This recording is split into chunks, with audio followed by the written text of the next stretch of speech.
Quero compartilhar um pensamento com vocês, debaixo do título Herança dos Filhos.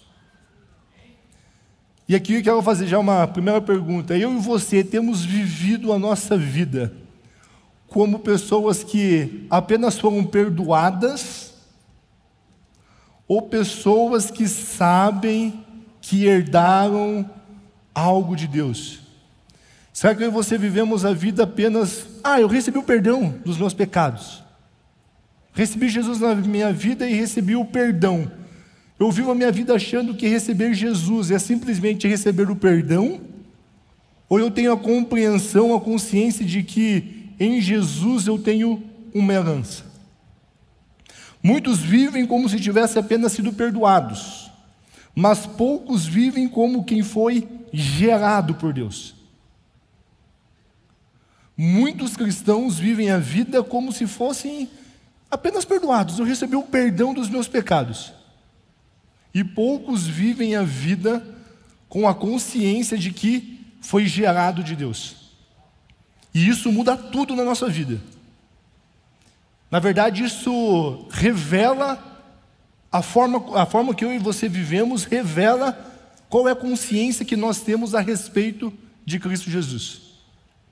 Tem um texto de 1 João 5, versículo 1, a parte A, que é a base desse pensamento.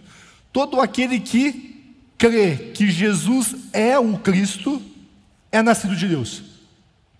Todo aquele que crê que Jesus é o Cristo, é nascido de Deus.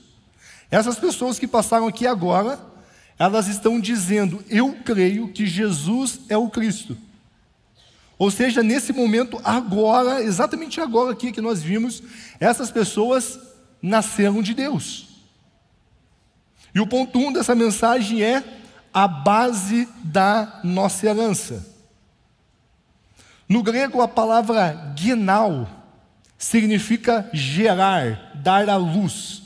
Todo aquele que crê que Jesus é o Cristo é nascido de Deus. A palavra nascido é genao, que significa gerar, dar à luz. É como se Deus de fato, de verdade, estivesse gerando, dando a luz a você. Você nasceu de Deus. E isso significa um novo nascimento espiritual. Uma nova natureza, uma nova identidade. Genao, ou nascer de Deus, carrega a ideia de ser gerado pela mesma substância. Eu e você fomos gerados pela mesma substância de Deus. Não apenas adotado, não apenas transferido, nós nascemos de Deus. Assim como Adão gerou filhos, e esses filhos nasceram debaixo do pecado, herdaram a natureza caída, em Cristo agora eu e você somos gerados novamente, porém, segundo a natureza incorruptível de Deus. Essas pessoas que aceitaram Jesus aqui agora, elas nasceram um dia. E elas nasceram debaixo da natureza de Adão, a natureza caída. E o que elas herdaram? O pecado. Só que agora elas aceitaram a Cristo Jesus. Ou seja, da mesma forma que elas nasceram um dia de uma mulher, agora elas estão sendo geradas de Deus, da mesma forma. Da mesma maneira. E elas agora herdam a vida de Deus. Estão pegando? Amém? A filiação natural, o homem caído, é carne. E a espiritual é do Espírito.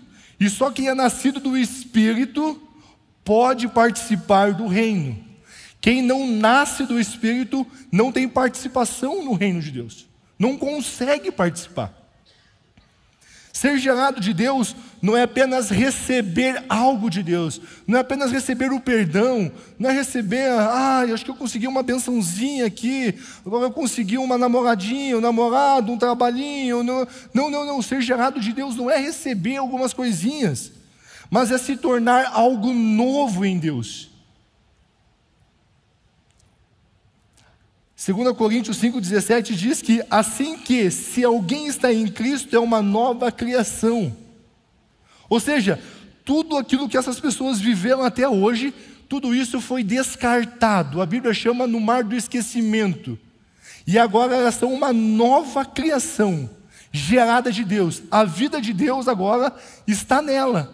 Deus gerou essas pessoas. E a herança pertence aos filhos.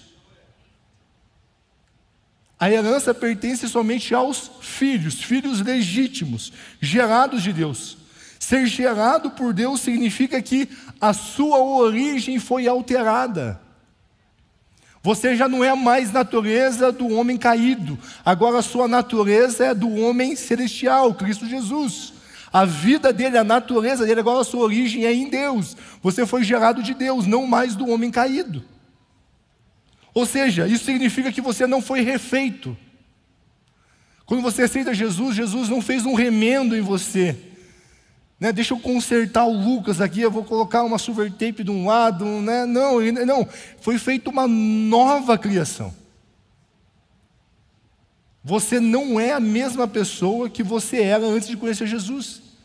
Por exemplo, as pessoas que aceitaram Jesus aqui hoje, amanhã, os amigos delas não podem dizer que conhecem ela. Não, eu conheço você, não conhece. Eu sou uma nova criação. Se você tem amigos que caminham com você e faz 5 meses que não vê você, ele vai dizer, eu conheço você.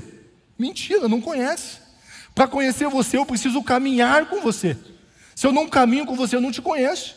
Eu sei quem você é. Saber quem é não diz que eu conheço. Ou seja, é uma nova criação. Nasceu de novo, tem uma nova natureza. Ou seja, não é só um novo começo. Agora tem uma nova origem. Você consegue crer nisso? Tem um texto na Bíblia que fala, a mensagem da cruz é loucura para o cristão se perdendo, perecendo. Mas para nós que estamos sendo salvos, é o poder de Deus. E essa mensagem é uma única mensagem. Para alguns é loucura, é desprezado.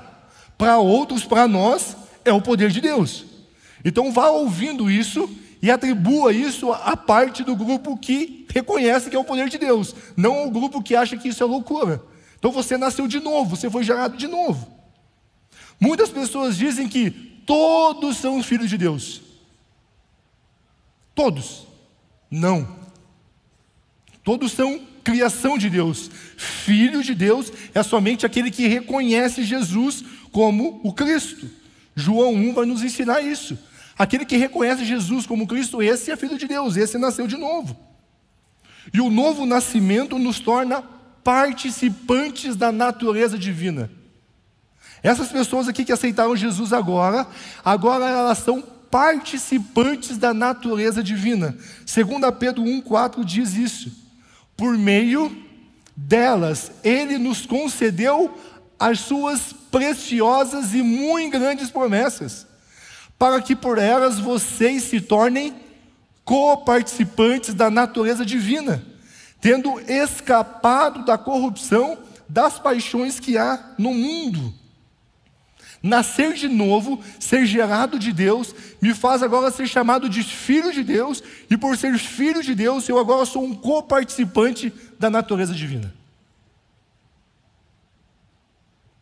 Isso é poderoso demais, pessoal.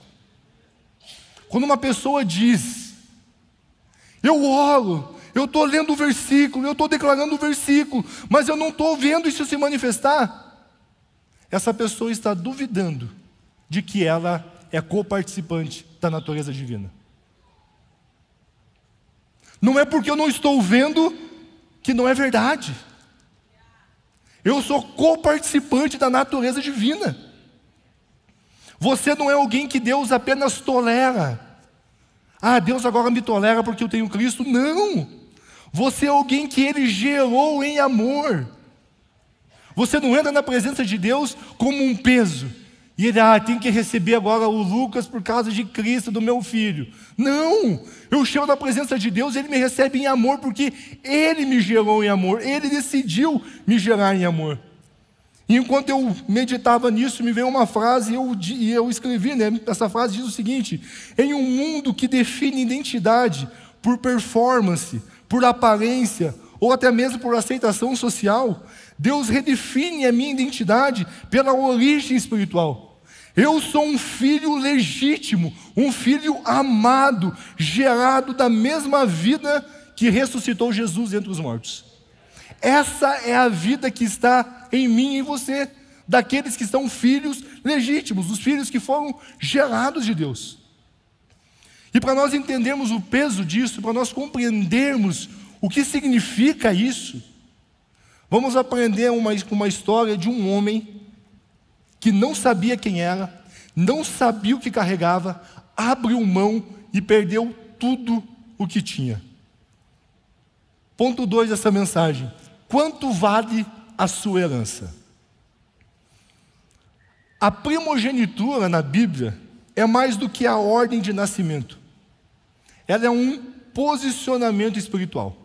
A Bíblia, você vai ver alguns versículos, principalmente no Velho Testamento, vai falar muito sobre a primogenitura. E o primogênito, ele tinha alguns benefícios que alguns outros irmãos não tinham, que os irmãos que nasceram depois não tinham. A primogenitura representa, primeiro, autoridade delegada. Nós vemos isso no livro de Gênesis, capítulo 27. A primogenitura também dava direito à porção dobrada da herança. Nós vemos isso em Deuteronômio, capítulo 21. E a primogenitura também representa a responsabilidade sacerdotal e espiritual. E nós temos na Bíblia o relato de um homem primogênito que abre mão da sua primogenitura. E nós vemos essa história no livro de Gênesis, capítulo 25, que diz o seguinte: cresceram os meninos. Esaú tornou-se perito caçador, homem do campo. Jacó, porém, era homem pacato e morava em tendas. Isaque amava Esaú, porque se saboreava de sua caça. Rebeca, porém, amava Jacó. Jacó tinha feito um ensopado quando Esaú, exausto, veio do campo. Ele disse: por favor, me deixa comer um pouco da coisa vermelha, essa coisa vermelha aí, pois estou exausto. Por isso deram o nome de Edom. Jacó respondeu: primeiro, me venda o seu direito de primogenitura. Ele respondeu: estou morrendo de fome, de que me vale o direito de primogenitura?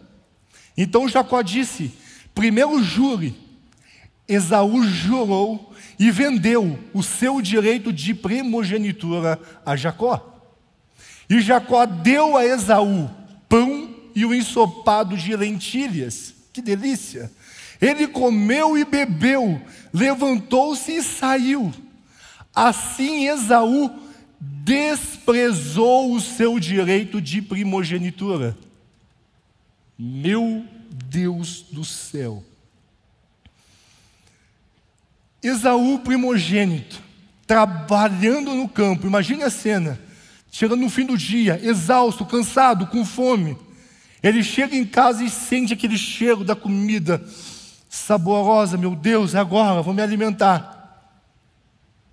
Mas com uma condição: me venda o direito da sua primogenitura. Me venda a autoridade que você tem.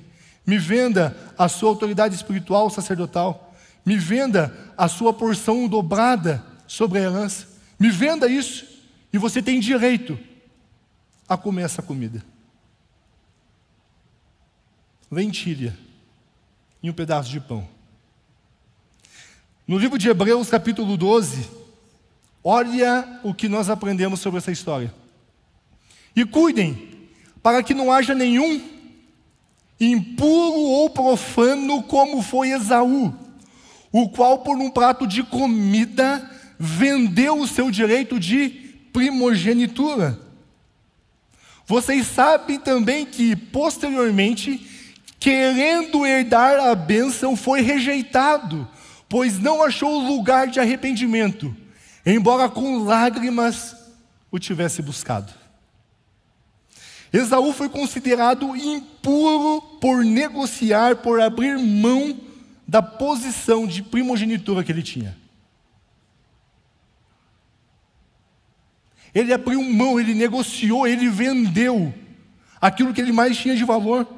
Quando Esaú troca a sua primogenitura por um prato de comida, ele revela que não discernia o valor espiritual daquilo que ele carregava.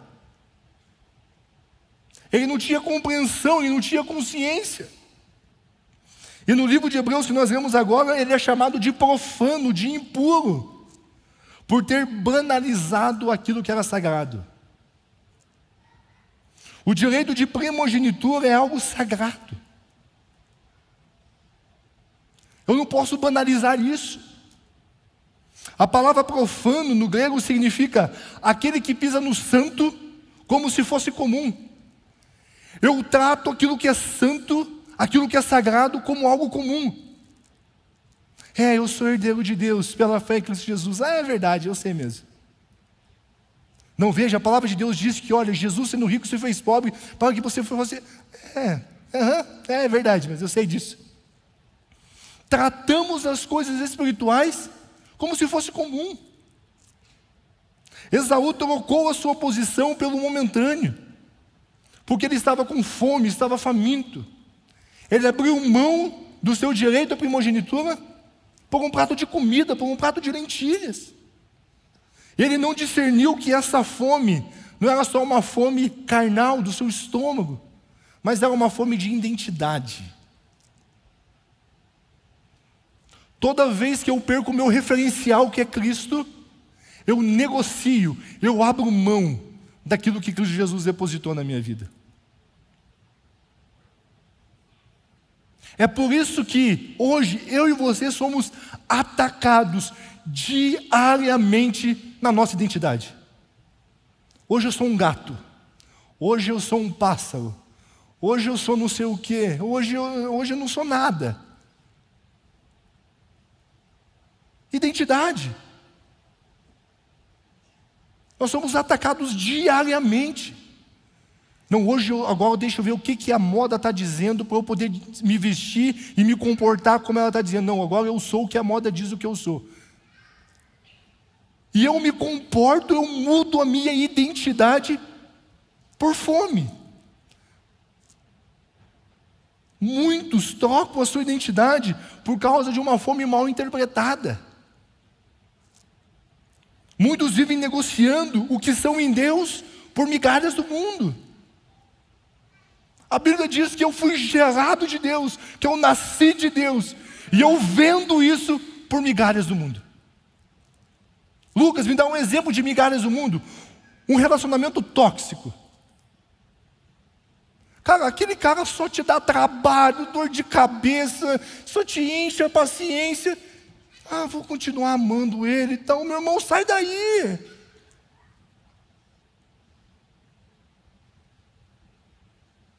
Cara, quer caminhar comigo? Olha, a minha vida, quando eu conheci a Kessia, primeira conversa nossa num carro, à noite. Falei assim, olha, não estou com idade para perder tempo e você também não. Certo? Certo. Então, beleza, estamos alinhados. A conversa já vai ser papum rapidinho, né? Esquece. E aí, na conversa, a gente alinhou, cara. E eu falei, Kessia, é o seguinte, cara, a minha vida é Cristo Jesus e igreja. Cara, no fim de semana eu estou na igreja, durante a semana eu vou estar na igreja, eu vou ler a Bíblia, eu vou falar de Bíblia, eu vou falar de oração. Cara, minha vida é essa. Você está afim? Cara, é o que eu quero. Bora. Você precisa chegar nesses relacionamentos tóxicos e, meu irmão, ei, qual é? Qual é a tua? Nós estamos 5 anos juntos, vai me pedir casamento quando? Tá esperando o quê? Engravidar ela para daí pedir casamento? E aí? Vai chamar ele para vir para a igreja quando? Que na igreja não tem homem de Deus, eu não sei. Será? Nós temos mais de 800 jovens aqui dentro, é impossível, não tem um homem de Deus aqui dentro. Será que eu não estou negociando a minha herança por migalhas do mundo? Por um prazer passageiro? Por um reconhecimento vazio? Um alívio emocional? Ei, não venda por prazer aquilo que custou o sangue do primogênito. Não abra mão daquilo que custou o sangue do primogênito. Não venda, não se desfaça. Se você sentir liberdade, repita assim comigo: Senhor, eu não troco o que é eterno por algo momentâneo. Eu sou gerado de Ti. Eu sou gerado de Ti. Eu recebo minha herança como primogênito em Cristo. Amém. Ponto 3 dessa mensagem: a herança compartilhada. Pessoal, agora essa é a melhor parte da mensagem. Cara, eu estava na expectativa, mas eu estava na expectativa. Chegar esse momento da mensagem, você não tem noção como essa mensagem mexe comigo, está falando comigo nesses últimos dias. Jesus era o unigênito. Jesus era o unigênito do Pai. Olha o que diz em João 1,14. E o Verbo se fez carne e habitou entre nós, cheio de graça e verdade. E vimos a sua glória, glória como do unigênito do Pai. Após a morte e a ressurreição de Cristo Jesus, ele não era mais o unigênito, ele se tornou o primogênito. Olha o que diz em Romanos 8,29. Pois aquele que Deus de antemão conheceu, ele também predestinou para serem conforme a imagem de seu Filho, falando de mim e você, a fim de que ele seja o primogênito entre muitos irmãos. Antes ele era o unigênito e agora ele é o primogênito entre muitos irmãos. Nós somos irmãos de Cristo Jesus. Por meio dele, eu e você fomos regenerados. Tivemos uma nova vida, uma nova natureza, fomos gerados de Deus. E agora, olha o que a Bíblia fala de mim e você em Hebreus 12:23. A igreja dos primogênitos, arrolados nos céus. Vocês chegaram a Deus, o juiz de todos, e aos espíritos dos justos aperfeiçoados. Antes Jesus era o unigênito, depois ele se torna o primogênito, e agora eu e você somos a igreja dos primogênitos. Não, você não está entendendo. Não. Pessoal, hoje eu e você somos chamados de a igreja dos primogênitos. Esaú vendeu a sua primogenitura, a autoridade espiritual, porção dobrada da herança, sacerdote. Ele vendeu, ele abriu mão, o primogênito. E eu e você agora somos a igreja dos primogênitos. Ou seja, você é co-herdeiro com Cristo. A vida de Deus está em você. Você foi gerado de Deus. Pode aplaudir a Jesus. Meu Deus do céu. O que eu estou dizendo é o seguinte: hoje eu e você, por sermos a igreja dos primogênitos, nós recebemos a herança do reino. Efésios 1:11 diz: em Cristo fomos também feitos herança, predestinados segundo o propósito daquele que faz todas as coisas conforme o conselho da sua vontade. Nós recebemos a herança plena do reino. Nós recebemos autoridade. Lucas 10:19. Eis que dei a vocês autoridade para pisarem sobre cobras, escorpiões, sobre todo o poder do inimigo, e nada absolutamente causará dano a você. Ei, você tem autoridade, você pode chegar em qualquer lugar e expulsar Satanás. Você pode mandar ele embora, você pode desfazer todo o poder do inimigo.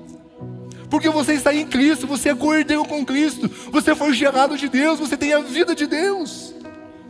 Você recebeu também o espírito de filiação. Romanos 8:16. O próprio Espírito confirma ao nosso espírito que somos filhos de Deus. E se somos filhos, somos também herdeiros. Herdeiros de Deus e co-herdeiros com Cristo. Se com Ele sofremos, para que também com Ele sejamos glorificados. É por isso que a enfermidade não tem poder sobre a sua vida. É por isso que a gente fala que a ansiedade, a depressão não pode continuar manipulando você, porque você foi gerado de Deus, você tem a vida de Deus. Na vida de Deus não tem ansiedade, não tem depressão, não tem medo, não tem enfermidade. Por isso você tem autoridade para desfazer isso. Isso é herança.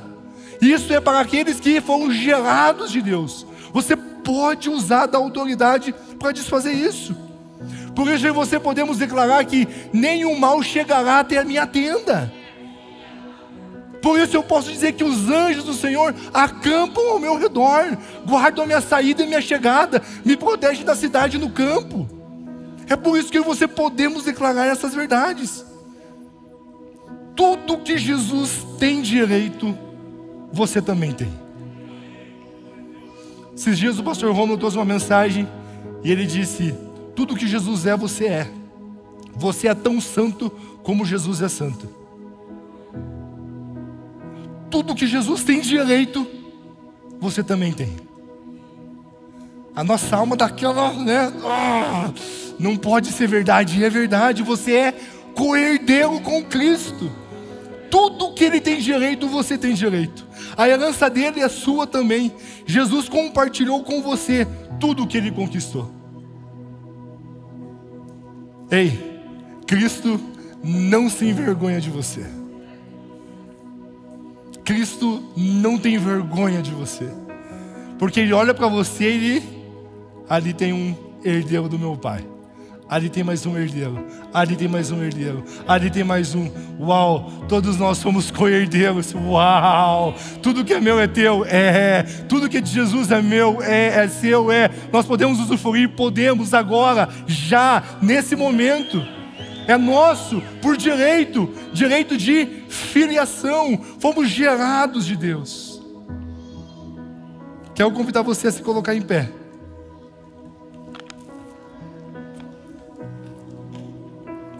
E eu quero encerrar com esse texto de Hebreus 2, 10 e 11.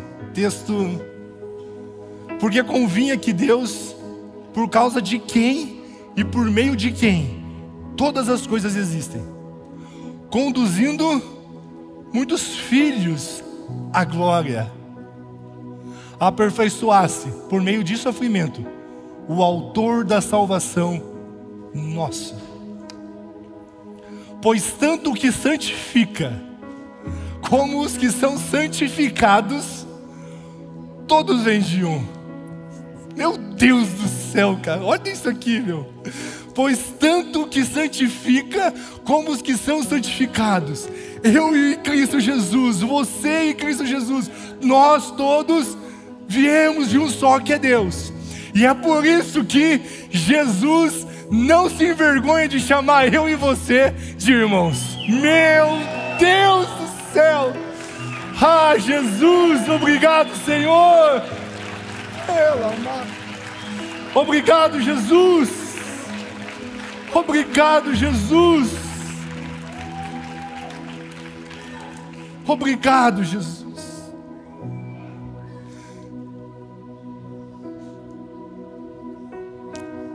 Jesus não se envergonha de chamar você de irmão. Ei, Jesus não se envergonha de chamar você de irmão. Ele sabe que você foi gerado do Pai. É por isso que eu e você somos um com o Pai. Ei, não abra mão da sua herança. Não negocie a sua herança. Não abra mão da sua primogenitura. Por mais que esse mundo venha com um monte de pratos, isso não se compara com o peso da glória de Deus. A herança está garantida, não a despreze. Honre a sua geração de Deus. Você foi gerado de Deus. Viva como um primogênito, como um filho amado, herdeiro de Deus, co-herdeiro com Cristo. Esse é o desejo de Deus para mim e você. Nós somos herdeiros. Como filhos, nós temos direito a uma herança. No reino de Deus, não há filhos de segunda classe. Não existe filho de segunda classe, de segunda categoria. Todos nós somos um com Deus. Todos nós somos a igreja dos primogênitos. Todos os gerados de Deus recebem a herança do primogênito. Se você puder, feche seus olhos. Coloque o seu pensamento em Deus. Comece a falar com Ele. Comece a agradecer a Ele. Sabe, diga palavras de gratidão, de amor. Agradeça a Ele pela vida do seu Filho, de Cristo Jesus. É por causa do amor de Deus que eu e você temos hoje essa herança.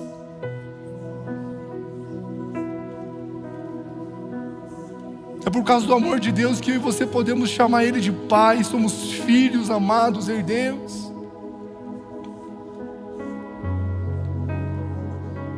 Oh Jesus, obrigado. Obrigado pelo seu amor. Obrigado pela sua bondade.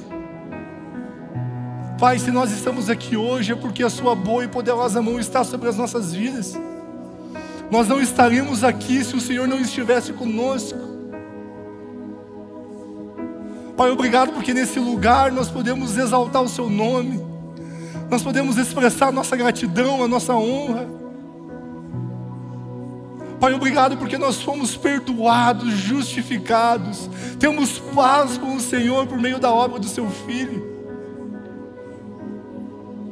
Obrigado porque nós somos gerados do Senhor. Podemos chamar o Senhor de Pai, o Senhor nos chama de Filho. Somos irmãos de Cristo Jesus, co-herdeiros com Cristo Jesus. Tudo aquilo que o Senhor depositou sobre Cristo Jesus também é direito nosso, é nossa herança. Pai, obrigado. Obrigado pela vida, pela paz, pela alegria. Obrigado pelo Teu Santo Espírito que habita em nós. Obrigado porque o Senhor nos resgatou do império das trevas, da perdição, e nos transportou para o reino do Seu Filho amado. O reino de paz, de alegria, de justiça. Muito obrigado, Senhor. Espírito Santo, é você que nos conduz. Por isso, nesses próximos dias, conduz a nossa vida. Ministra aos nossos corações. Faça com que nós caminhemos na palavra. Que a palavra de Deus seja o nosso guia. Seja a verdade estabelecida em nossa vida. Que nesses próximos dias a palavra seja assim a lâmpada para os nossos pés, a luz para o nosso caminhar. Espírito Santo, que nada nesse mundo, nada, venha me atrair, a ponto de eu abandonar, a ponto de eu abrir mão da sua presença. Espírito Santo, ministra as nossas vidas, toca os nossos corações, toca as nossas vidas nessa hora, ministra as nossas vidas. Vai tirando agora todo medo, toda angústia, toda preocupação, tudo aquilo que não faz parte da herança em Cristo, tira das nossas vidas, tira dos nossos corações. Que somente o Senhor, somente você, Espírito Santo, possa estar falando ao nosso coração, guiando as nossas decisões. Pai Celestial, obrigado. Obrigado pela obra do seu Filho amado. Obrigado porque o Senhor nos gerou em amor. Obrigado pela nossa herança. Obrigado porque nós somos filhos, filhos amados, herdeiros de Deus e co-herdeiros com Cristo. Amém, amém. Continuem abençoados.